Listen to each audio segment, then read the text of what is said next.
সবুজায়ন নান্দনিক পরিবেশ সৃষ্টিতে কর্পোরেশনের নেওয়া কার্যক্রম সম্পূর্ণ হলে ধুলাইখাল জলধারী পরিবেশ হাতিরঝিলের চেয়েও সুন্দর ও নান্দনিক হবে বলে মন্তব্য করেছেন ঢাকা দক্ষিণ সিটি কর্পোরেশনের মেয়র ব্যারিস্টার শেখ ফজলে নূর তপস।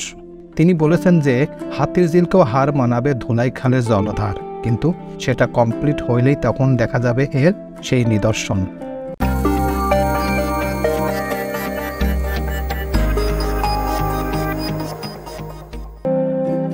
হাতিরঝিলকেও হার মানাবে ধুলাইখালের জলধার। বুধবার ধুলাইখাল জলাধার সবুজায়ন ও নান্দনিক পরিবেশ উন্নয়ন কাজের ভিত্তিপ্রস্তর স্থাপন শেষে গণমাধ্যমের সঙ্গে মত বিনিময়ের সময় এই মন্তব্য করেন তিনি। মেয়র তাপস বলেন, ধুলাইখাল জলাধার এই এলাকার পুরান ঢাকার একটি ফলপ্রসূ, পুরান ঢাকার একটি অপেক্ষামান জায়গা। এই এলাকায় জনগণের দীর্ঘ প্রতীক্ষিত প্রত্যাশা পূরণ আজকের এই ঐতিহাসিক 17 মে দিবস আমরা এই কার্যক্রমের শুভ সূচনা করতে পেরেছি। দীর্ঘ প্রতীক্ষিত এই জলাধার উন্নয়ন কার্যক্রম বাস্তবায়নের শুভ সূচনা করতে পারায় আমরা অত্যন্ত আনন্দিত। ইনশাল্লাহ আগামী 1 বছরের মধ্যেই এই নোংরা দৃশ্যপট ভাগাড়ের দৃশ্যপট পরিবর্তন হয়ে হাতিরঝিলের চেয়েও সুন্দর সবুজ নান্দনিক পরিবেশ সৃষ্টি হবে। এই সময় ধুলাইখাল জলাধার উন্নয়ন কার্যক্রমের বিস্তারিত তথ্য তুলে ধরেন mayor barrister Tapas. Barrister Tapas বলেন, এখানে যেমনই সুপ্রশস্ত হাঁটার পথ থাকবে, তেমনি অত্র এলাকা ছেলেমেয়েরা এখানে আসবে, সাইকেল চালিয়ে নান্দনিক পরিবেশ উপভোগ করবে। এখানে সবুজায়ন হবে, এখানে উন্মুক্ত মঞ্চ থাকবে যেখানে আমরা ঐতিহ্য ধারণ করে আমাদের সাংস্কৃতিক চর্চা করব। এছাড়াও এখানে পর্যাপ্ত শৌচাগারের ব্যবস্থা থাকবে, এখানে ঘাটলা থাকবে, মাঠ থাকবে, এখানে আমরা নান্দনিক পরিবেশ উপভোগ করব।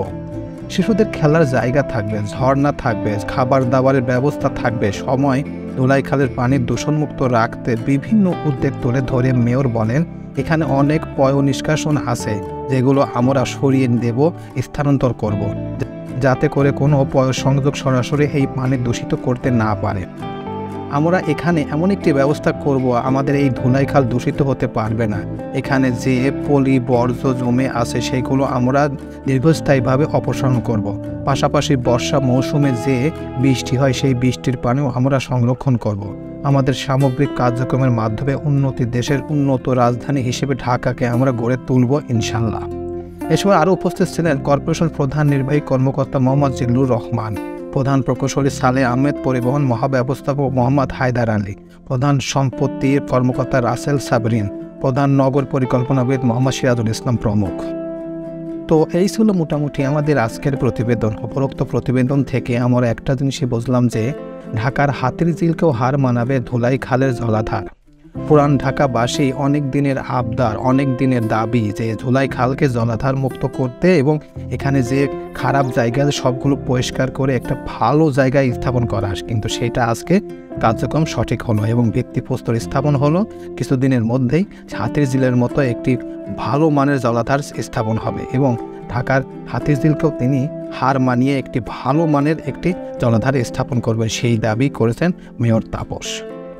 প্রিয় ভিউয়ার্স, আমার এই তথ্য এবং ভিডিওটি যদি আপনাদের কাছে একটুখানি ভালো লেগে থাকে তাহলে অবশ্যই লাইক, কমেন্ট, শেয়ার করবেন এই ভিডিওটি।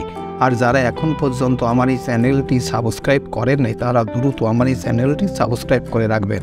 তো আজকে এই পর্যন্তই, সবাইকে ধন্যবাদ জানিয়ে এখানে শেষ করছি। আল্লাহ হাফেজ।